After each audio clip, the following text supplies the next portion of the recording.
నమస్తే, welcome to దూత media. సినీ ఆనిముత్యాలు. ఏడంతస్తుల మేడ నుంచి దిగొచ్చిన దేవత ఆమె. చేతులకు గోరింటాకు, కాళ్ళకు పసుపు పారాని పూసుకొని ముత్తైదువుగా ముస్తాబైన ముద్దమందారం.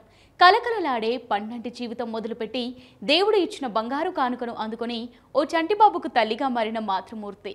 నీకు నేను, నాకు నీవంటూ స్నేహం కోసం ప్రాణమిచ్చే బహుదూరపు బాటసారి. తన ప్రయాణంలో ఎదురైన కోడలకు మళ్లీ పెళ్లి చేసి సమాజానికి సరికొత్త సందేశం ఇచ్చిన స్త్రీమూర్తి. శ్రీరామదాసునికే దైవ మార్గం చూపిన దమ్మక్క. అమ్మగా తన ప్రయాణం ప్రారంభించి చివరికి వెండితెర అమ్మగా తన నాన్నగారి వద్దకు వెళ్ళిపోయింది. ఆవిడే మన అలనాటి సహజ నటి సుజాత.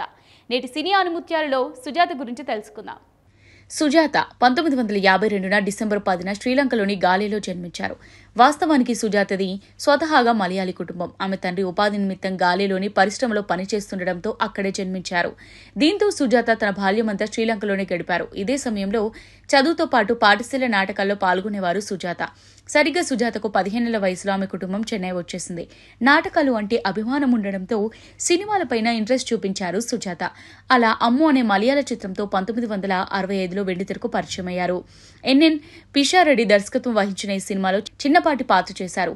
అదే ఏడాది కె తంకప్పన్ దర్శకత్వంలో కుటు పూక్కల్, ఎం కృష్ణన్ నాయర్ దర్శకత్వంలో కడుతూ కారన్ అనే మలయాళ చిత్రాల్లో నటించారు. తర్వాత ఏడాది రౌడీ అనే చిత్రంలో కీలక పాత్ర పోషించారు. అలా మలయాళ చిత్రాల్లో నటిస్తున్న ఆమె కె బాలచంద్ర దృష్టిని ఆకర్షించింది. దీంతో బాలచంద్ర తెరకెక్కించిన అవల్ ఒరు తోడర్ కథైలో ప్రధాన పాత్ర పోషించారు. సుజాత నటించిన తొలి తమిళ చిత్రం కూడా అదే. తర్వాత తెలుగులో అంతులేని కథగా ఈ చిత్రం వచ్చింది. అంతేకాదు తర్వాత బాలచంద్ర తెరకెక్కించిన మరో చిత్రం అవర్ గర్ల్ మూవీ కూడా సుజాతకు నటిగా మంచి పేరు తెచ్చిపెట్టింది. అలా తమిళం, మలయాళ చిత్ర పరిశ్రమలో దూసుకుపోతున్న ఆమెకు గుప్పడి మనసుతో తెలుగు తెరకు పరిచయం చేశారు కె బాలచందర్. హీరో శరత్ బాబు సరసన సుజాత నటించారు. అయితే నూల్వేలి పేరుతో ఈ చిత్రం తమిళ్లోనూ విడుదలైంది. కానీ 2 చోట్ల అనుకున్నంత విజయం సాధించలేదు. కానీ అప్పటికే సుజాత మంచి క్రేజ్ ఉంది. ఇదే క్రమంలో దాసరి నారాయణరావు గోరింటాకు సినిమాలో సరికొత్త సుజాతను చూపించారు. తెలుగులో ఈ సినిమా బ్లాక్ బస్టర్ హిట్ అందుకుంది. తర్వాత దాసరి నారాయణరావు డైరెక్షన్లోనే ఏఎన్ఆర్, సీనియర్ ఎన్టీఆర్, కృష్ణంరాజు, కృష్ణలతో పలు సినిమాల్లో నటించారు. ఏడంతస్తుల మేడ, సంధ్య, పండంటి జీవితం, రగిలే జ్వాల, ప్రేమ తరంగాలు, బంగారు కానుక, బహుదూరపు బాటసారి, సూత్రధారులు వంటి సూపర్ హిట్ చిత్రాల్లో ఆమె కీలక పాత్రలు పోషించారు. అలాగే పసుపు పారాణి, బెబ్బులి, సర్కస్ రాముడు, గురు శిష్యులు, ప్రణయ గీతం, మహాపురుషుడు, సీతాదేవి, యువరాజు, వంశగౌరవం, ఎమ్మెల్యే ఏడుకొండలు, అభిలాష వంటి సినిమాల్లో కథానాయిక పాత్రలు పోషించారు. అదే సమయంలో కన్నడ సినీ పరిశ్రమలోనూ అడుగుపెట్టారు. అక్కడ కూడా సూపర్ హిట్లు అందుకున్నారు. తర్వాత జస్టిస్ చక్రవర్తి, అనుబంధం, భోలా శంకరుడు, అగ్నిగుండం వంటి తెలుగు చిత్రాల్లోనూ నటించి ప్రేక్షకులను మెప్పించారు. కారణాలు తెలియవు గాని 3 ఏళ్ల పాటు తమిళ చిత్రాలకి ప్రాధాన్యత ఇచ్చారు. 1985 నుంచి 1988 వరకు తమిళ సినిమాలే చేశారు.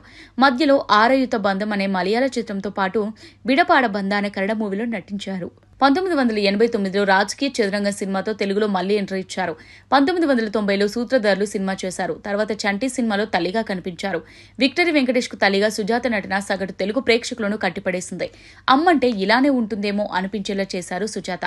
సూరి గారు, మాధవయ్య గారి మనమడు, అహంకారి, నిప్పురవ్వ, ఆదర్శం, కొండపల్లి రాజా, మా ఊరి మారాజు, ఎం ధర్మరాజు, ఎంఏ, నాన్నగారు, సింహగర్జన, వేటగాడు, పెద్ద యాజమాని, వజ్రం, సుబ్బరాజు గారి కుటుంబం, ఆటో డ్రైవర్, స్నేహం కోసం, ప్రేమతోరా, నీ స్నేహం, తప్పు చేసి పప్పుకోడు, సీమసింహం, నీకు నేను నాకు నువ్వు, విలన్ వంటి చిత్రాల్లో తల్లిగా, అమ్మమ్మగా కనిపించారు. చివరిగా కె రాఘవేంద్రరావు రచన దర్శకత్వంలో తెరకెక్కిన తెలుగు చిత్రం శ్రీరామదాసులో పోకల దమ్మక్కగా కనిపించారు.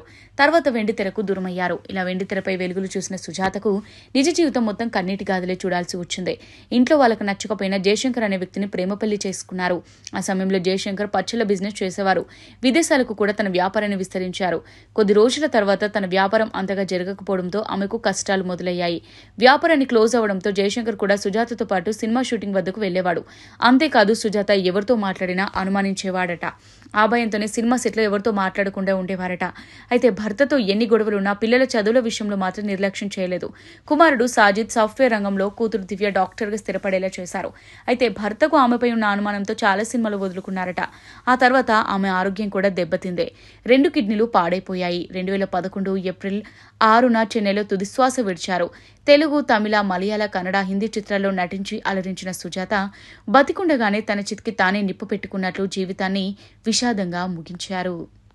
ఇది వాల్టి సినీ ఆనిముత్యాలు. మరో నటి ప్రస్థానంతో మళ్ళీ కలుద్దాం. కీప్ వాచింగ్ దూత మీడియా.